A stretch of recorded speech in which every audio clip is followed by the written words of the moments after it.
जो 3 प्रारूप हैं उनके बारे में वुज ने ही बताया था। उसने कहा था कि जो जितने भी हमारे ऑर्गेनिक जीव हैं उन वे सभी अपने गुणों के अनुसार अलग अलग 3 भागों में बटे हुए हैं।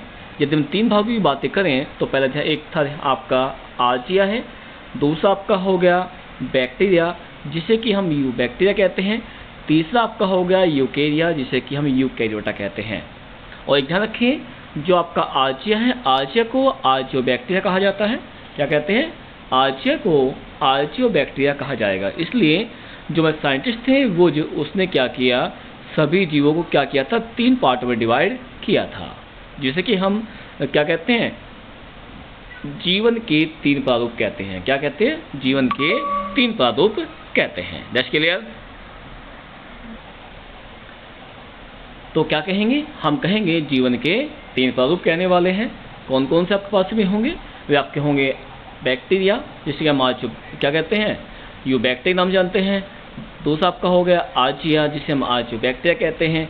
तीसरा आपका हो गया यूकेरिया जिसे कि हम यूकेरियोटा कहते हैं। तो क्या हुआ, इस तरह से जो हमारे जीवन के 3 प्रारूप हैं साइंटिस्ट वुज के द्वारा ये क्लासीफाई किए गए थे। और एक ध्यान रखना है, इनको डिवाइड करने का जो सबसे मेन पर्पज ये रहा था कि इसमें आने वाले जितने भी हमारे ऑर्गेनिज्म हैं यानी जीव हैं उन सब की जो प्रॉपर्टी है यानी मिलने वाले जो गुण होंगे वे अलग अलग थे। जैसे हम बात करें उनकी मॉलिक्यूलर स्ट्रक्चर यानी जो उनका आणविक स्ट्रक्चर है वो, प्लस उनमें मिलने वाले जो आरएनए हैं उनके आधार पर क्या किया गया, इन सब को अलग अलग डिवाइड किया गया था। ठीक है।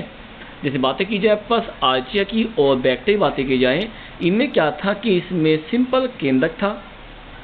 जैसे कहते हैं पास में कि जो आपके पास में जैसे कि जो प्रोकैरियोटिक होते हैं, प्रोकैरियोटिक होते हैं जिसे कि हम प्राकेंद्रिकीय कहते हैं, ये सभी आपके किस में आते हैं, ये सभी आपके आर्चिया और बैक्टीरिया में आते हैं। तो क्या कहते हैं, वे सभी गुण इनके अंदर पाए जाएंगे जो गुण आपके किससे मिलते हैं, जो गुण आपके कहाँ मिलते हैं, आपके प्रोकैरियोटिक जीवों में पाए जाते हैं जिसे कि हम प्राकेंद्रिकीय जीव कहते हैं। That's clear. यहाँ तक का हो गया। दूसरा आपके पास चलता है यूकेरिया। आपको ध्यान रखना है यूकेरिया में आने वाले वे सभी जीव होंगे जो कि आपके यूकैरियोटिक में आते हैं। किस में आते हैं, यूकैरियोटिक में आते हैं। That's clear. यूकैरियोटिक को हिंदी में क्या कहते हैं, इसे कहते हैं हम सुकेंद्रीय कहते हैं। शॉर्ट में हम ये कहेंगे कि आपने पढ़ा था अभी 9th क्लास से पढ़ा है कि यूकैरियोटिक और प्रोकैरियोटिक इन दोनों में क्या डिफरेंस है ये आप पढ़ चुके हैं। बस आपको ध्यान रखना है कि आपके जो प्रोकैरियोटिक हैं वे आपके किस में आते हैं, वे आपके जो आएंगे वे आपके आएंगे बैक्टीरिया में और आर्चिया में पास आते हैं।